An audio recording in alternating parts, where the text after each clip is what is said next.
ya, no como la milicia del hermano Jaime, sino la milicia espiritual. Eh, Usted está en la milicia militar en Chile, ¿cómo se llama? En el ejército. Bueno, estábamos conversando que habíamos hablado ya del capítulo 22, verso 14, cuando dice: bienaventurados los que lavan sus ropas para tener derecho al árbol de la vida y para entrar por las puertas en la ciudad. La verdad es que este es un contraste con aquellos que no lavan sus ropas, ¿ya? Unos tienen el derecho y los otros no tienen el derecho. O sea, no sé si hablamos acerca de... Yo tomaba, cuando dice derecho, eh, en todos los países hay una carta magna que es la constitución de un país que encierra todas las leyes que hay dentro del país y por las cuales se rige el país. Y esas leyes dan ciertos derechos y también deberes a los ciudadanos de un país. Y en cuanto a las cosas espirituales, también hay leyes, hay una carta magna que es la palabra de Dios, la constitución establecida por Dios, que es perfecta. La de los hombres muchas veces adolece de muchas cosas, ¿ya? Pero la carta magna, la palabra de Dios, no adolece de nada. Está completa, está perfecta, con todo lo esencial y lo necesario para que los ciudadanos del reino puedan, digamos, comportarse y hacer exactamente lo que Dios demanda.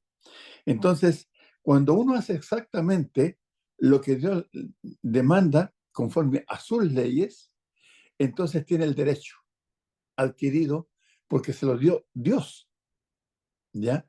No lo tiene uno porque simplemente yo soy fulano de tal y ya. No, simplemente porque Dios ha dado ese derecho a las personas que respetan sus leyes, que respetan la constitución espiritual, que respetan la Carta Magna, que respetan la ley de Dios para tener el derecho al árbol de la vida.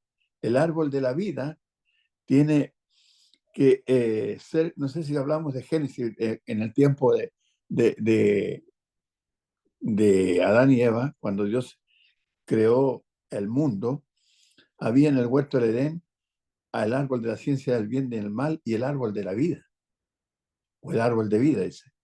Y bueno, cuando ellos desobedecieron a Dios, Dios sacó del huerto de Edén para que no comieran del árbol de vida y vivieran para siempre. Las personas que aquí encontramos nosotros que están quedando fuera de este derecho de tener entrar al árbol de la vida y vivir para siempre, para vivir en la ciudad eterna, en los cielos, también han violado la Carta Magna. Por eso se les quita el derecho de a poder vivir eternamente cerca de Dios. Dios, estando en el huerto del Edén, donde él se movía en esos tiempos, cuando estaba Adán y Eva, no quiso tenerlos más dentro del huerto de Edén. ¿Por qué? Porque pecaron, pero no se arrepintieron. Entonces los sacó de allí. Como consecuencia de eso, no pudieron comer del árbol de vida y comenzaron a morir. Y nosotros ahora sufrimos las consecuencias del pecado de ellos. Eso es más o menos lo que tenía en mente, lo que estoy pensando. Hermano Mario. Sí, eh, la, cuando dice bienaventurados los que lavan sus ropas para tener derecho al árbol de la vida y para entrar por las puertas en la ciudad, pues requiere lavar sus ropas, pues. Lavar sus ropas es un proceso que no solamente acontece en el bautizo, porque muchas veces podemos creer que con habernos bautizado ya somos salvos. No, aquí cuando dice los que lavan su ropa está hablando de un proceso continuo, pues.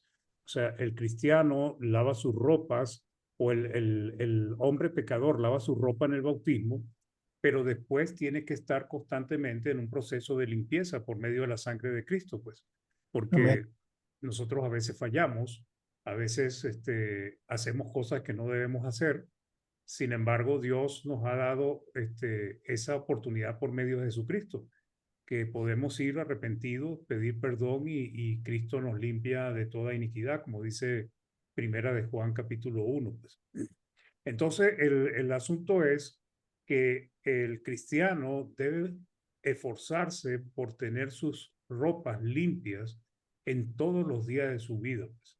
Eso lo vemos nosotros, que lo dice la palabra de otra manera, pues es santo en toda vuestra manera de vivir. Segunda de Pedro 3, capítulo 3 dice, puesto que todas estas cosas han de ser desechas, ¿cómo no debéis vosotros andar en santa y piadosa manera de vivir? Y dice que debemos ser, que seamos diligentes o procuremos ser hallados por Cristo sin mancha irreprensible, sin pecado. Entonces, el asunto es que nosotros no podemos descuidarnos. Sí, en el bautismo fueron perdonados todos los pecados que nosotros habíamos cometido antes del bautismo.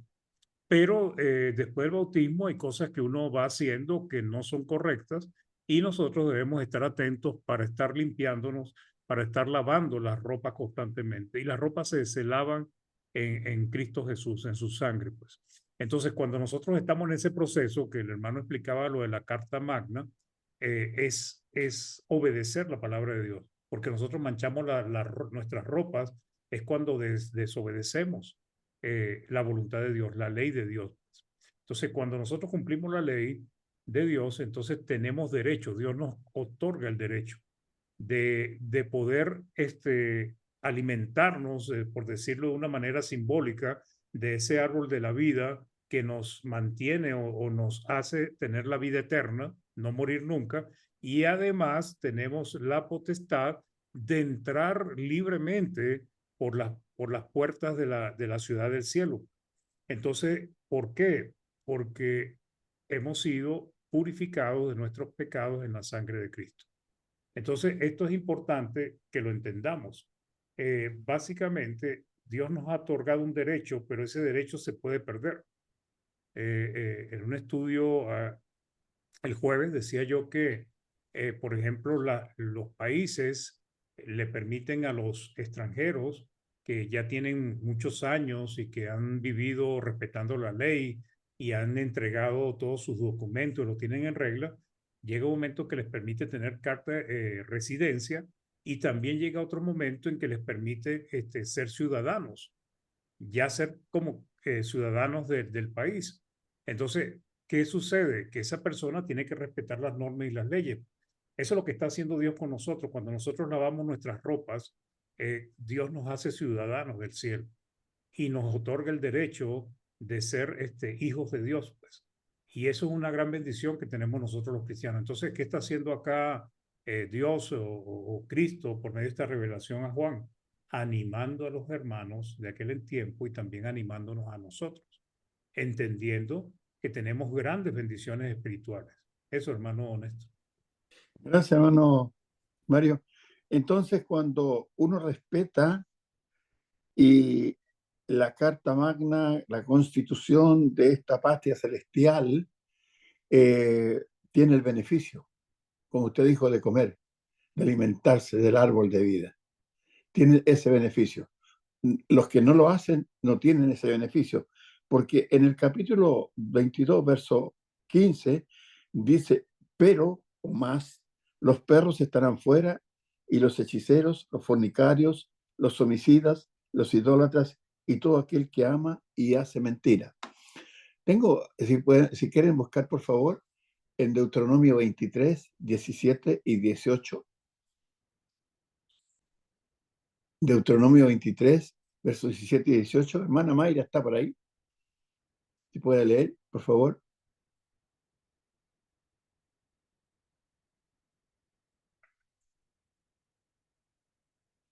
Deuteronomio 23, 17 y 18. Parece que no está la hermanita ahí. A ver, ¿quién está por aquí? Hermano Edwin, ¿puede leer, por favor? Dice la palabra del Señor, Deuteronomio 23, 17 y 18. No hay ramera de entre las hijas de Israel, ni hay sodomita de entre los hijos de Israel. No traerás la paga de una ramera, ni el precio de un perro a la casa de Jehová, tu Dios, por ningún voto, porque abominación es a Jehová tu Dios, tanto lo uno como lo otro. Muy bien, gracias, hermano. Bueno, no haya ramera entre las hijas de Israel, ni haya sodomita entre los hijos de Israel. Dios, por ningún voto, Dios no aceptaba un voto de gente de esta calidad, de estas condiciones. Como hoy día tampoco acepta la adoración de personas que estén en el pecado. Si no tienen el espíritu de arrepentimiento, no tienen ningún valor. Entonces tampoco tienen el derecho de entrar en la ciudad eterna y comer del árbol de vida, comer y beneficiarse con él. Dice, no traerás la paga de una ramera ni el precio de un perro a la casa de Jehová tu Dios por ningún voto, porque abominación es a Jehová tu Dios, tanto lo uno como lo otro. Entonces, son cosas que uno, cuando las lee en el Antiguo Testamento, y perro se refería a la gente inmoral, ¿ya? Ahí están los que eran sodomitas, rameras, homosexuales y cuánta cosa.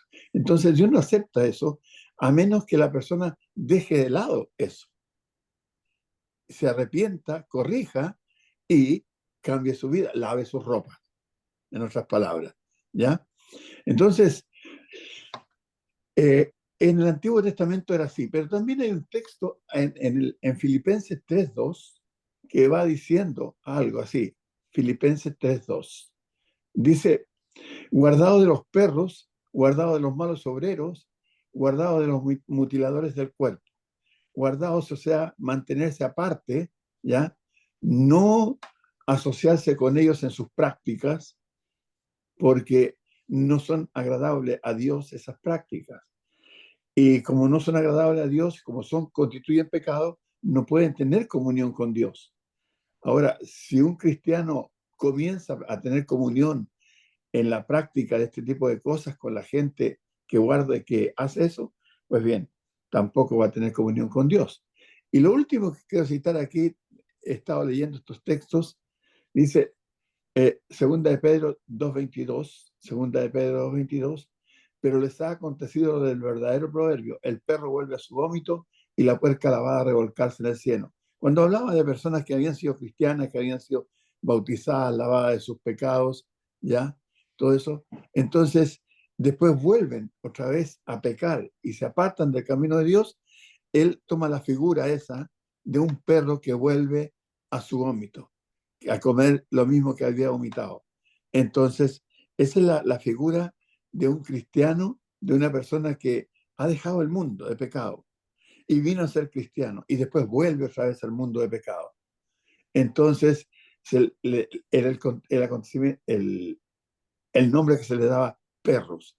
¿Perros por qué? Porque los perros eran considerados inmundos, animales inmundos. Claro que hoy día, el tiempo que estamos viviendo, a veces los perros los tienen mantienen más limpios que nosotros, les da mejor comida que nosotros, los seres humanos y todo eso. ¿Verdad? Es lo que pasa, no sé. Una vez que estuve en Colombia, nunca había visto una cosa así. Tanta gente joven paseando con perros en las calles, bien, algunas personas con su bolsita, pues si el perro se ensucia por ahí, para guardar eso y todo eso. Y con cadenas, con correa y todo ese tipo de cosas. En Chile está pasando lo mismo. Entonces los perritos tienen un estatus distinto hoy día a los que tenían los perros de aquellos tiempos y cómo los compara el Señor, ¿ya? A las personas inmorales con los perros.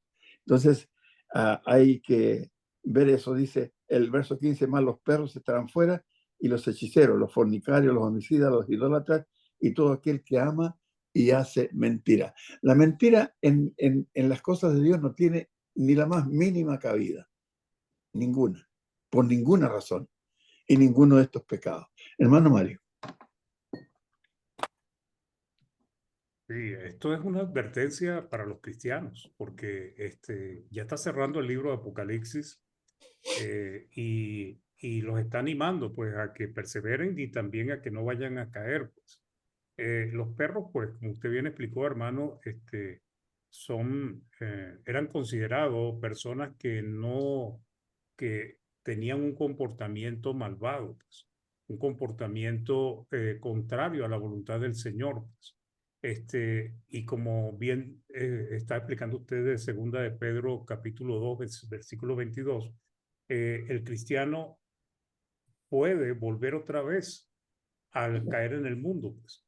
Y al volverse al mundo, como dice, creo que Judas, doblemente muerto, entonces Dios lo ve como algo abominable para él, pues, porque no está bien, pues, despreciar la sangre de Cristo, pisotear la sangre y el nombre de Cristo y afrentar el Espíritu de gracia.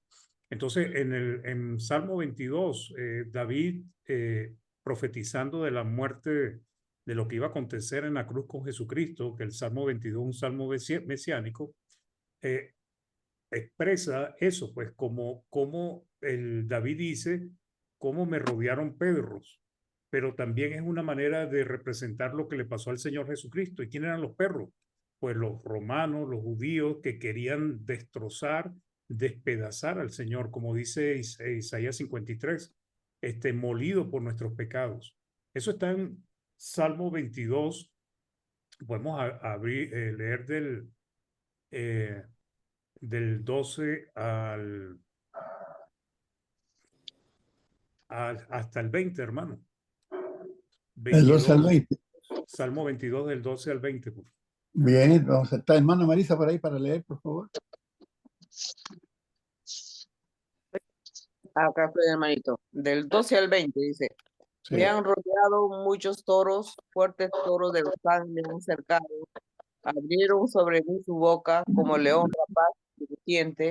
He sido derramado como aguas y todos mis huesos se descoyuntaron.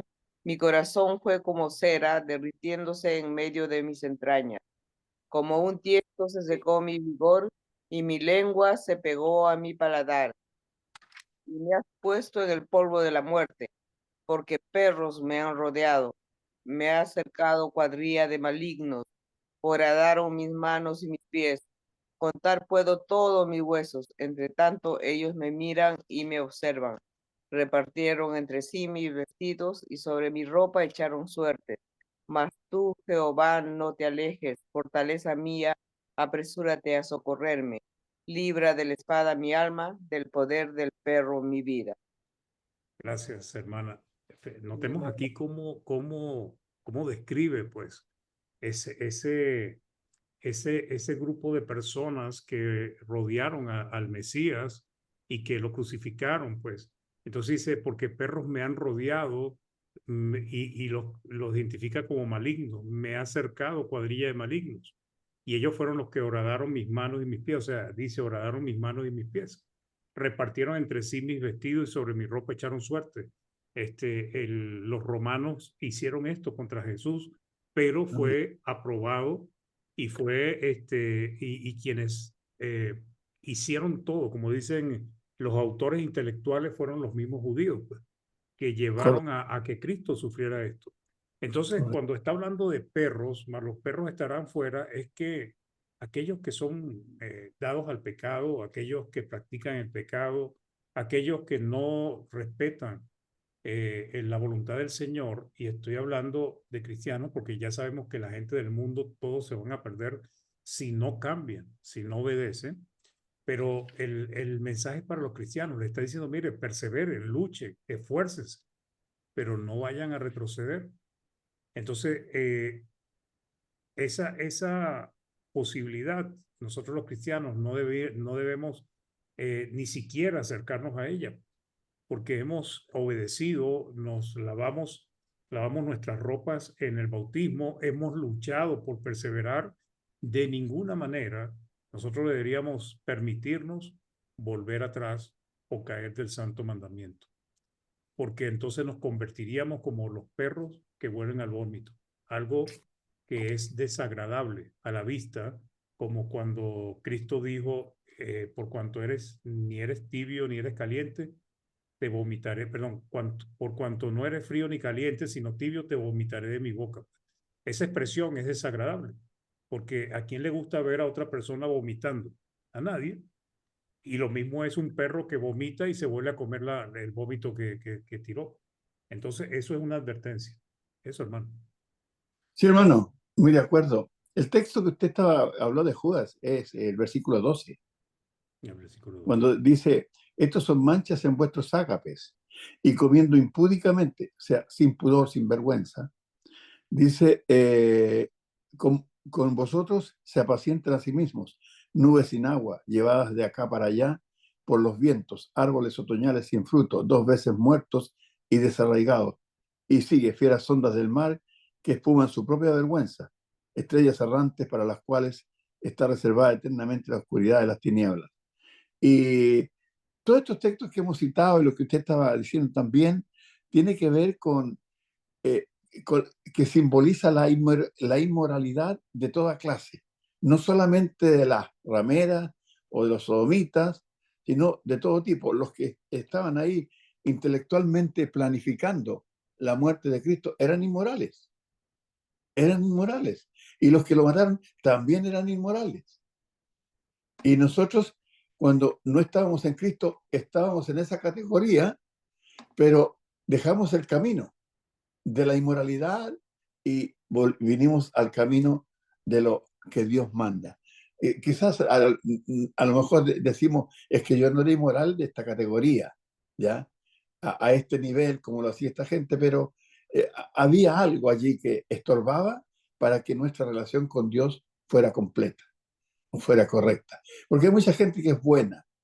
Digamos, si vámonos a la Biblia, Cornelio, por ejemplo, era un buen hombre. Dice que era, capítulo 10 de los Hechos, dice que era un hombre que oraba a Dios, que hacía muchas limosnas al pueblo, que era temeroso, en fin, pero todavía no estaba en el camino. Entonces tenía que dejar ciertas cosas. Pero bueno, hay mucho más paño que cortar, dijo el sastre, ¿verdad? En el asunto del versículo 15, ¿ya?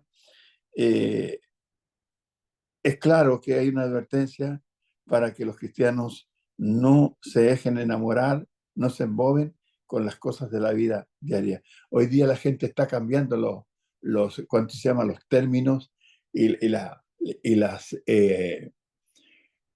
apreciaciones sobre el pecado. Mucha gente hoy día ya, al otro día conversábamos y hablábamos también en la plataforma de cómo los diccionarios van cambiando los términos y los significados de las palabras, ¿ya? Antes, y en una lección que hacía un hermano ahí, decía, antes se le llamaba, al aborto se le llamaba crimen, y en la Biblia sigue siendo crimen, pero ahora se le llama interrupción del embarazo. Entonces han decorado, han puesto un eufemismo para ocultar qué cosa, una cosa dolorosa, un crimen, ¿verdad? Entonces pasa eso. El pecado está siendo, digamos, disfrazado y la gente lo está aceptando como algo distinto, algo diferente. Han cambiado los significados y todo eso. Pero bueno, la mentira siempre ha habido eufemismos para la mentira. Una mentira blanca, una mentira pequeña, una mentira piadosa, para justificar la mentira. Pero la mentira no tiene justificación delante de Dios en ninguna de sus formas, en ninguna manera. No existe la mentira blanca, no existe la mentira grande, no existe la mentira mala, existe la mentira y punto. Entonces, como no existe esa clase de mentira, la gente dice, bueno, este fue una mentirita blanca, una mentirita pequeña, una mentirita piadosa, y no. Eso es el propósito del diablo, que vamos disfrazando las cosas de una manera para seguir pecando. Entonces los cristianos tenemos que mantenernos lejos de todo este tipo de cosas. En el verso 16, nosotros podemos ver allí que dice, yo Jesús he enviado a mi ángel para daros testimonio de estas cosas en las iglesias. Yo soy la raíz y el linaje de David, la estrella resplandeciente de la mañana. ¿Era del linaje de David, Jesús? Sí. Él envió su ángel, lo vimos en el capítulo 1, ¿verdad? Y lo envió a las iglesias, lo vemos en el capítulo 2 y 3 del libro de Apocalipsis, cuando van las cartas a diferentes congregaciones allí. Entonces, dice el texto. Gracias, Miquita, arreglada, mi princesa. La princesa. Bueno, David Guerrero está ahí. ¿De Baita? ¿No? Sí, hermanos, buenas noches, disculpas. ¿Hermano David? No. Sí, ¿Cómo está, hermanito? ¡Qué gusto! muy bien, un placer escuchar esta prédica a los tiempos. Igual, hermano, que Dios le bendiga. Salud a la hermana. Amén, amén, gracias. Bueno, entonces lo vimos en el capítulo 1, cuando dice el versículo 1 de Apocalipsis, la revelación de Jesucristo que Dios le dio para manifestar a su siervo las cosas que deben suceder pronto, y declaró enviándola por medio de su ángel a su siervo Juan. Y luego, ahí está el ángel enviado de Cristo. Y luego en el capítulo 2 tenemos las iglesias de Éfeso, la iglesia de Esmirna, la iglesia en Pérgamo, la iglesia en Tiatira, la iglesia en Sardis, la iglesia en Filadelfia y la iglesia en la Odisea. Entonces, volviendo al capítulo 22, verso 16, yo Jesús he enviado mi ángel para daros testimonio de estas cosas en las iglesias. Yo soy la raíz y el linaje de David, la estrella resplandeciente de la mañana. Los días escuché algo decir al hermano Mario sobre esta estrella. A ver, hermano, por favor. Sí, la estrella resplandeciente de la mañana es la estrella que anuncia la llegada del nuevo día. Pues. Es una estrella, se dice que es la estrella más brillante que hay en el firmamento. Pues. Y Cristo lo que está diciendo es que Él alumbra el camino, Él hace el cambio, alumbra de la noche, ya al final de la noche al nuevo día. Pues. Por eso se hace llamar la estrella resplandeciente de la mañana, la estrella más brillante que hay. Ahora, esa expresión de yo soy la raíz y el linaje de David es interesante, ¿no, hermano? Porque está diciendo que es linaje de David, ¿ok? Viene descendiente de David, pero también está diciendo que él es la raíz. Y esto lo que está hablando es que es el creador, pues. O sea, él es como dijo antes de que Abraham, antes de que Abraham fuese, yo soy. Él es el creador, entonces él está diciendo, yo soy la raíz, pero además yo vengo del linaje de David, pues.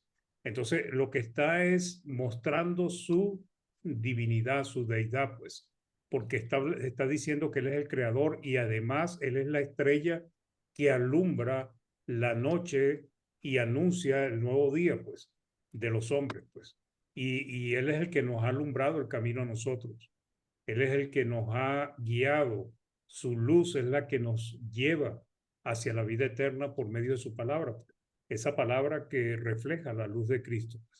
Entonces, esto es interesante porque aquí lo que nos está mostrando es eso. O sea, ya Jesucristo está hablando, está dando testimonio de él. Dice, yo soy la raíz. O sea, yo soy el creador. Yo soy de donde proviene todo y también soy del linaje de David. Entonces, ¿qué está hablando él acá? Él está confirmando la escritura, hermano, porque él está confirmando todas las profecías y todo lo que se ha dicho de Cristo. Pues. Él está diciendo, yo soy la raíz y además soy el linaje de David, la estrella resplandeciente de la mañana. Eso, hermano. Hermano, gracias. Me lleva, con lo que estamos diciendo, me lleva a la mente a Juan 1. Juan 1, verso 1 y Juan 1, verso 14.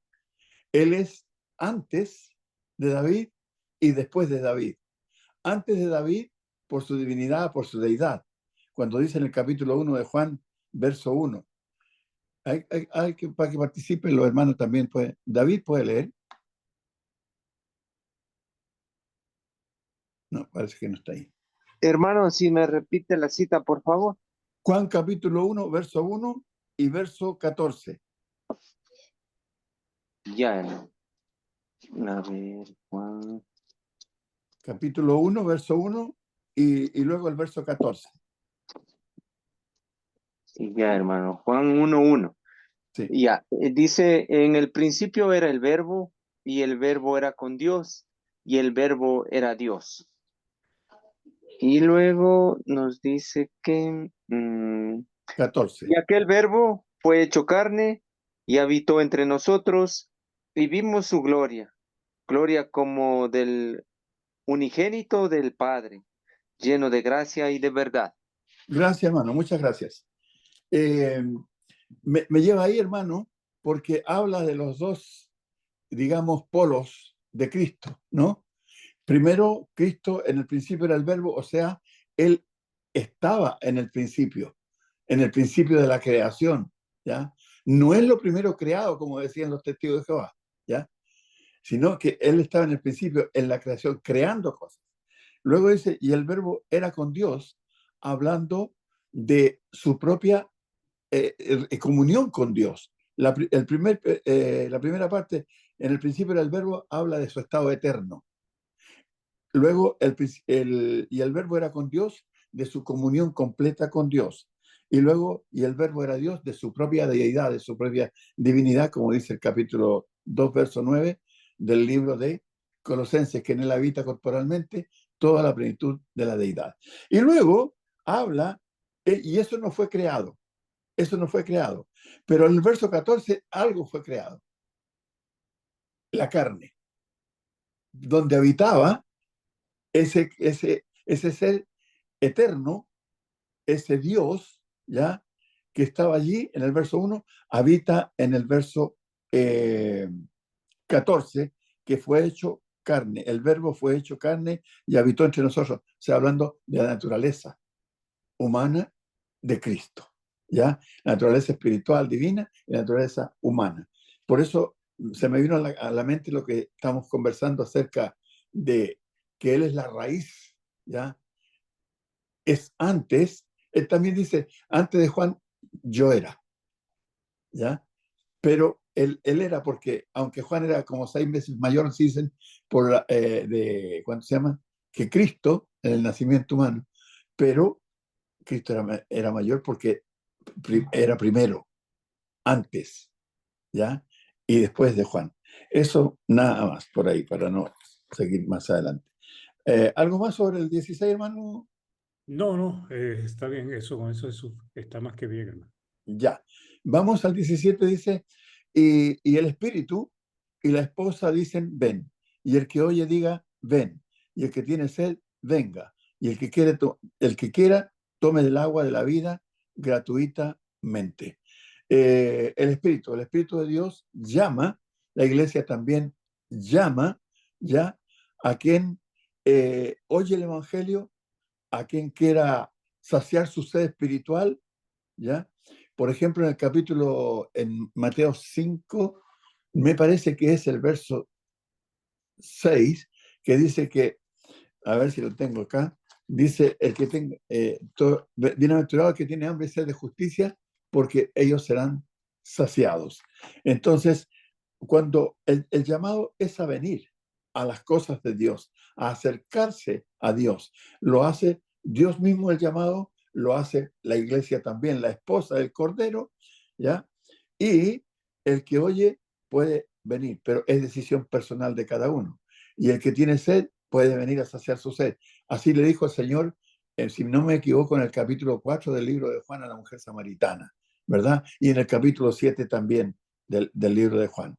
Entonces, dice, y el que tiene sed, venga, y el que quiera tome del agua de la vida gratuitamente.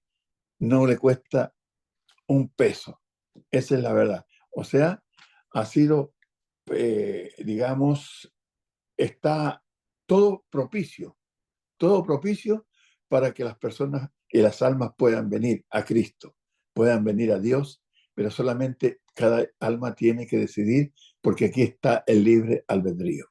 Dios llama a través del Evangelio. Si no me equivoco, hermano, parece que es el capítulo en segunda de Tesalonicenses, en el capítulo, 2, a ver, déjeme ver, me parece que es el verso 13 y 14. A ver, a ver. Sí, el verso 3. Alguien que nos pueda ayudar a leer también para que no sé qué, no se me aburran. Hermano Néstor Sebastián, por favor. Segunda de Tesalonicenses 2, 13 y 14. Ya, dice la palabra de Dios, hermanos. Mm, 1:13. Capítulo 2, versos 13 y 14. Segunda de Tesalonicenses. Ya. Nosotros, en cambio, siempre debemos dar gracias a Dios por ustedes, hermanos amados por el Señor, porque Dios nos escogió como primeros frutos para ser salvos, mediante la obra santificadora del Espíritu y en la fe que tienen en la verdad. Para esto Dios llamó por nuestro Evangelio a fin de que tengan parte en gloria de nuestro Señor Jesucristo. Aquí, gracias. Dice, a lo cual, dice el verso 14, a lo cual os llamó mediante nuestro evangelio para alcanzar la gloria de nuestro Señor Jesucristo. El llamado de Dios al hombre y a las almas es a través del evangelio. Esa es la forma que Dios llama. Y aquí lo cité porque se me vino a la mente en el capítulo 22, verso 17, cuando dice, y el espíritu y la esposa dicen, ven, hay un llamado. Y el que oye, diga, y el que oye, diga, ven, y el que tiene sed, venga, y el que quiera tome del agua de la vida gratuitamente. O sea, tenemos todo para vivir tranquilo, eternamente, sin escasez de ningún tipo en la ciudad eterna, en los cielos, con Dios, siempre y cuando nos mantengamos en la línea que Dios ha mandado. Hermano Mario. Sí, esto es un hermoso llamado, hermano. Es realmente, yo creo que el ser humano que no quiere venir a Dios no tendrá ninguna excusa, porque Dios prácticamente, cuando uno analiza toda la narrativa bíblica, se da cuenta que el hombre estaba perdido por causa del pecado. Y no tenía el ser humano, ningún hombre tenía la posibilidad de acercarse a Dios, porque el pecado se lo impedía, pues. Sin embargo, Dios en su misericordia siempre seleccionó hombres con un corazón bueno, dispuesto a obedecerle para cumplir sus propósitos. Y todo el propósito tenía que ver con Cristo, pues. Entonces, Dios, yo me imagino, uno tratando de imaginarse lo que hicieron en la eternidad, planificando y diciendo, bueno, ¿cómo salvamos al hombre? Pues, ¿cómo hacemos para rescatar al hombre? Bueno, uno de nosotros tiene que ir a la tierra y vivir como hombre, pero no pecar como el hombre, pues. Y eso fue la gran hazaña de Cristo, pues, que Cristo no pecó, pues. Fue hombre y no fue que no pecó porque era Dios, no pecó porque él se controló, él combatió el pecado, porque muchos dicen, no, es que Cristo no pecó porque él era Dios, pues, ¿cómo iba a pecar Dios? No, Cristo vivió como hombre y sufrió las mismas tentaciones que todos nosotros. Lo único fue que él decidió no pecar, pues, y luchó contra eso. Y ese sacrificio de un hombre inocente, sin pecado, pues fue lo que Dios quería para poder permitir que nosotros los hombres pudiéramos acercarnos a Dios, porque no es nuestros méritos, son los méritos de Cristo. Entonces, cuando vemos esta invitación, ya Dios preparó todo. Es como alguien que va y prepara un banquete, pues. Compra todo, e inclusive le manda las ropas a los invitados, como hay algunas parábolas de la fiesta de boda, y resulta que lo único que tienen que hacer es ponerse la vestimenta y entrar a comer, a disfrutar, porque el dueño del banquete ya hizo todo, pues, y Dios fue que lo hizo todo, Cristo lo ganó, pues. Entonces hay una hermosa invitación para nosotros, ven, y lo pone de una manera metafórica o simbólica, como cuando alguien tiene sed. Cuando uno tiene una gran sed, si alguien lo invita a uno a un vaso con agua fría o una limonada fría o algo que sea refrescante, pues uno automáticamente quiere probarlo. Entonces, el que tiene sed venga y el que quiera tome del agua de la vida gratuitamente. Y esto tenía que ver con una promesa que Dios había hecho en Isaías 55:1. 1 y 2, si lo podemos leer, hermano. ¿Sí? Al Por 3, favor. hasta el 3 podemos leerlo. A ver qué puede leer ahí. ¿Quién está, hermano Octavio? No está el hermano Octavio. Sí, hermanito, estoy aquí Ya, hermanito. esperando las órdenes superiores. Ya. Ya, hermanito. Ahí citó el hermano Mario, Isaías 55, 1 al 3. Al 3. Por favor. De inmediato.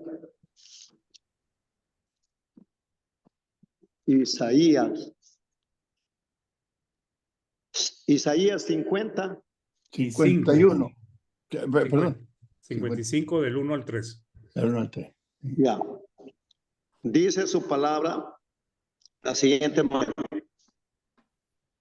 Y despierta. No está en el capítulo, hermano. Isaías 55. 55. Dice, a todos los sedientos venid a las aguas, y los que no tienen dinero, venid, comprad y comed, venid, comprad sin dinero y sin precio vino y leche. Hay un signo de interrogación. ¿Por qué gastáis del dinero en lo que no es pan, ni en lo que no es vuestro trabajo, en lo que no sacia? Oídme atentamente y comed del bien, y se deleitará vuestra alma con grosura. El 3 dice lo siguiente: inclinad vuestro oído y venid a mí, oíd y vivirá vuestra alma, y haré con vosotros pacto eterno, las misericordias firmes a David. Ok, gracias, hermano. Por favor, me lee el 6 también, el versículo 6. El 6 dice, buscad a Jehová mientras puede ser hallado, llamadle en tanto que está cercano. Ay, gracias, hermano. Hermano, la invitación que nos está haciendo Dios es tan hermosa. En el cielo nosotros no vamos a necesitar dinero. En el cielo no vamos a tener sed. En el cielo no vamos a estar enfermos. En el cielo no tendremos angustias. En el cielo Dios va a consolarnos y va a secar nuestras lágrimas. Ese tiempo de dolor, de tristeza, de angustia que vivimos. Entonces Dios nos hace un llamado a que el espíritu y la esposa dicen ven. Como dijo el hermano, el llamado es por medio del evangelio. Y el que tenga sed, venga, ¿verdad? Y el que quiere tome del agua de la vida gratuitamente. Dios siempre ha llamado, hermanos, a las personas, al pueblo de Israel, a los hombres hoy y a nosotros también los cristianos, a que disfrutemos de ese tiempo maravilloso que Dios nos quiere otorgar, que Dios nos quiere conceder. Entonces, no debemos rechazar, no debemos desperdiciar ese gran banquete espiritual que está reservado para nosotros en el cielo. Eso, hermano. Gracias, hermano. Entonces, tenemos que concluir que la invitación es una invitación universal. Es para todo ser humano. Para todos. No es para algunos, ¿ya? Solamente que los cristianos son los que han aceptado la invitación. ¿Ya? Eso es bastante interesante. Todo hombre es invitado a la gloria eterna por medio del mensaje del Evangelio, inspirado por el Espíritu Santo. Y la iglesia es la que está encargada de esparcir ese mensaje, de hacer esa invitación. Y los cristianos tenemos que salir a trabajar en eso. Tenemos que salir a hacer esa función, porque si no, no estamos cumpliendo con lo que dice la Carta Magna, con la Constitución. Bueno, dice, ¿qué más? En el verso 18, dice, yo testifico a todo aquel que oye las palabras de la profecía de este libro. Si alguno oyere a estas cosas, Dios traerá sobre él las plagas que están escritas en este libro. Y si alguno quitare de las palabras del libro de esta profecía, Dios quitará su parte del libro de la vida y de la santa ciudad y de las cosas que están escritas en este libro. O sea, nadie puede ponerle ni quitarle porque Dios no acepta eso.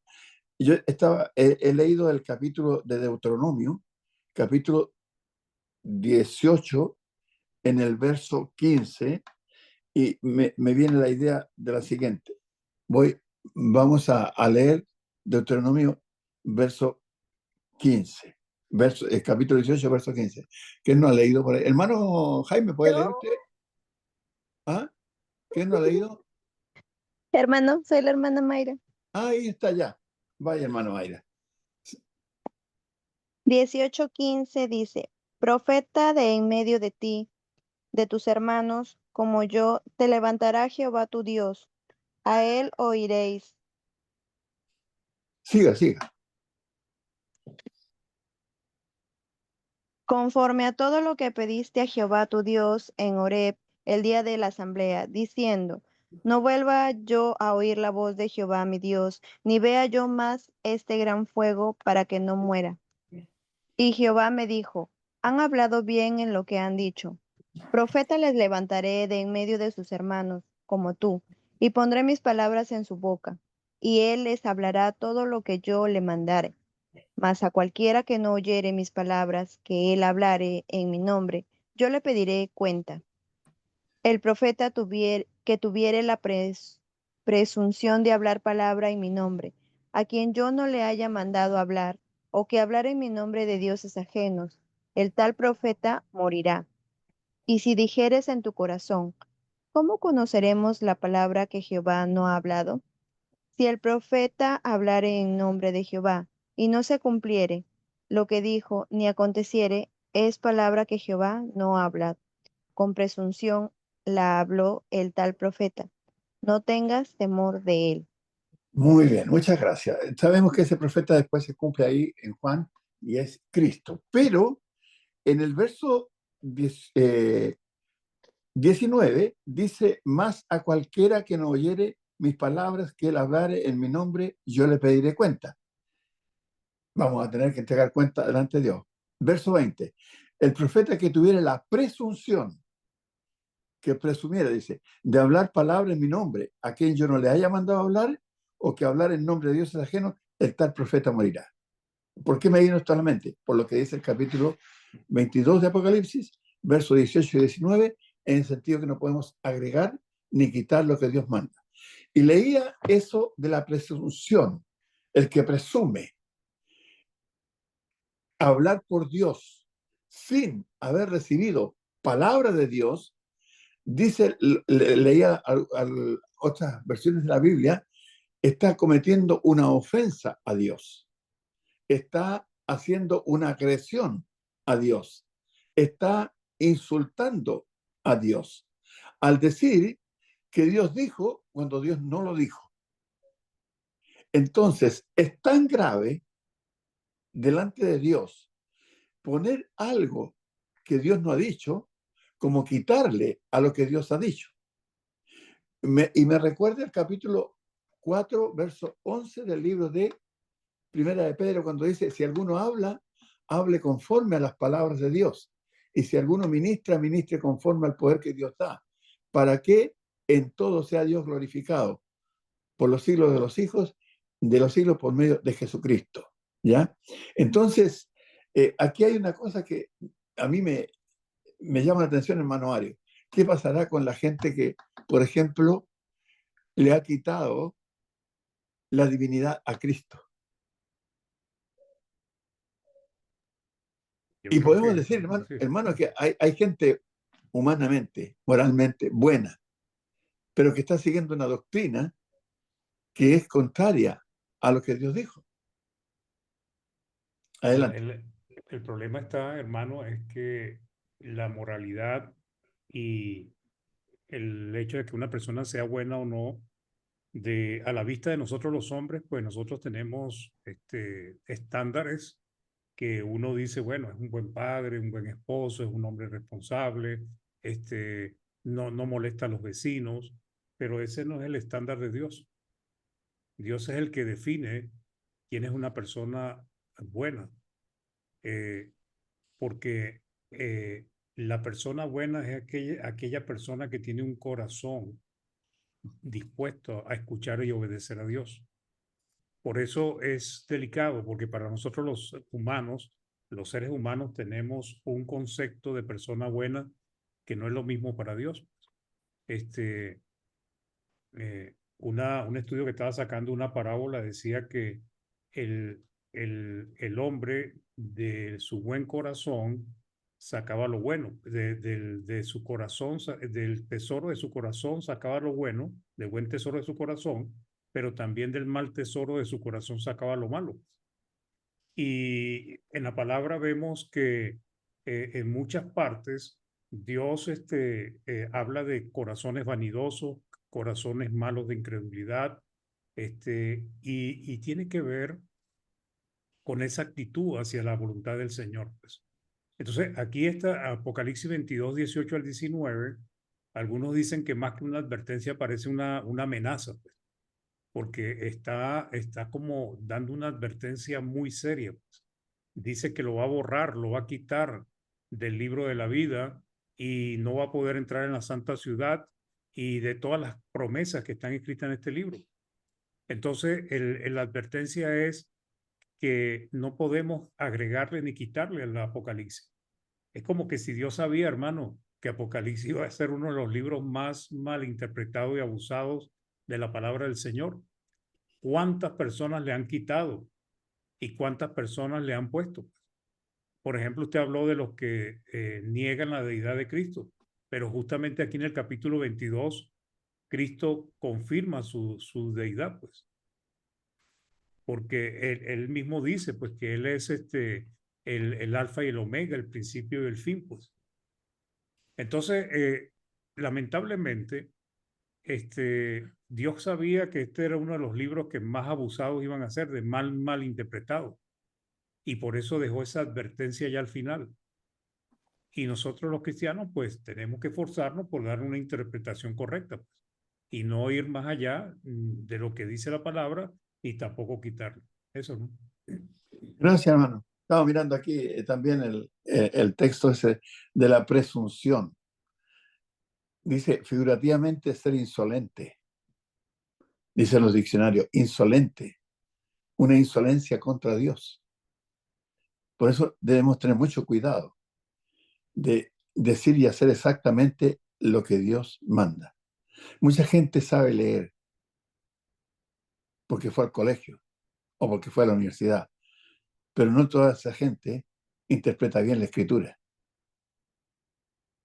Entonces tenemos que tener cuidado, tenemos que ser como los de Berea, ¿no? Que eran más, como dice el texto en el capítulo 17 de los Hechos, versos 10 y 11, y que esto era más noble que lo que estaban en Tesalónica. Pues escudriñaban cada día estas cosas para ver si eran ciertas. Eso es lo que tenemos que hacer nosotros. Escudriñar para no caer en el delito, porque en el delito, digo, de malinterpretar la escritura y enseñar cosas que Dios no quiere. Dios no enseña. No podemos ponerle ni quitarle. Cuando uno le pone o le quita la palabra de Dios, también es un delincuente espiritual.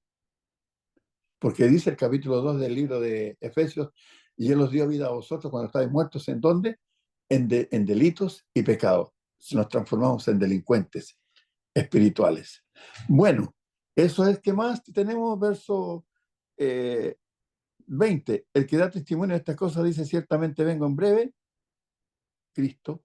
Amén. Sí, ven Señor Jesús. La gracia de nuestro Señor Jesucristo sea con todos vosotros. Amén. Ahí, ¿algo para eso, hermano? Oh, ya todo está dicho, hermano. Ya qué Sí. más podemos agregar. Tengamos cuidado, ¿eh? Sí. Tengamos cuidado. Bueno, yo tengo un concepto del libro que me lo he formado a través del tiempo, del libro de Apocalipsis, como una cosa redonda. Primero, es un libro que nos da consuelo cuando hay tribulación. ¿Por qué nos da consuelo? Porque nos da la esperanza de una vida mejor después de esta, en la eternidad. Por eso, y también nos transmite una inyección de fe, de confianza plena en Dios. Cuando Juan dice en el capítulo 1, verso 9 del libro de Apocalipsis, dice: yo, Juan, vuestro hermano y copartícipe vuestro en el reino y en la tribulación, hablando de todo el dolor, el sufrimiento y el escarnio que sufrían y iban a sufrir también los cristianos, ¿ya? Entonces el libro trae consuelo para nosotros, como dice 2 Corintios capítulo 1, verso 13 en adelante, que las penas del Evangelio también son consoladas por Dios, ¿ya?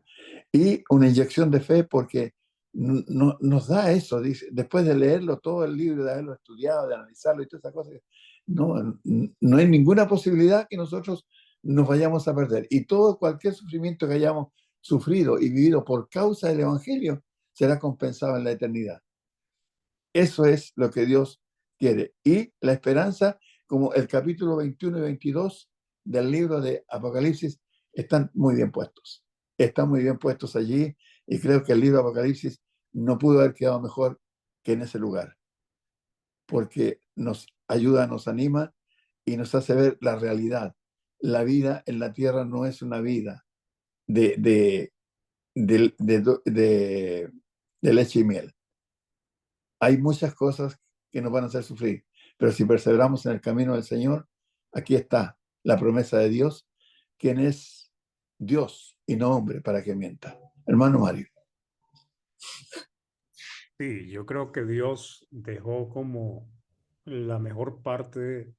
No estoy diciendo que toda la palabra de Dios no sea mejor, o sea, toda la palabra de Dios es buena, pues es necesaria, pero Dios dejó como la parte más de esperanza, la parte donde nos muestra, nos abre el cielo, pues, porque en toda la palabra de Dios viene hablando del cielo y viene hablando de muchas cosas, pero el libro de Apocalipsis es el único que nos abre el cielo de una manera maravillosa y eso que no revela todo, pues, y precisamente los capítulos 21 y 22 nos termina mostrando hacia dónde vamos nosotros. Cuando nos habla del cielo, entonces vemos un hermoso paraíso, un río que sale desde el trono de Dios, vemos una ciudad esplendorosa, vemos que allí no va a haber tristeza, ni angustia, ni muerte, ni hambre. Realmente Dios dejó esta parte final para que nosotros los cristianos tuviéramos una fuertísima o muy fuerte esperanza y que siguiéramos luchando y perseverando. Porque lo que Dios nos está mostrando a final de Apocalipsis, sí, en otras partes de la palabra habla del cielo, habla de que Cristo va a venir a buscarnos, pero el capítulo 21 y 22 nos da detalles y nos los muestra Dios de una manera tan esplendorosa que realmente lo único que quedamos es impresionados por lo que nos está esperando en el cielo. Cuando Cristo dijo en Juan 14 que iba a preparar lugar y después vendría a buscar a su discípulo y llevarlo con él, capítulo 21 y 22 de Apocalipsis nos está mostrando hacia dónde es que nos va a llevar Cristo.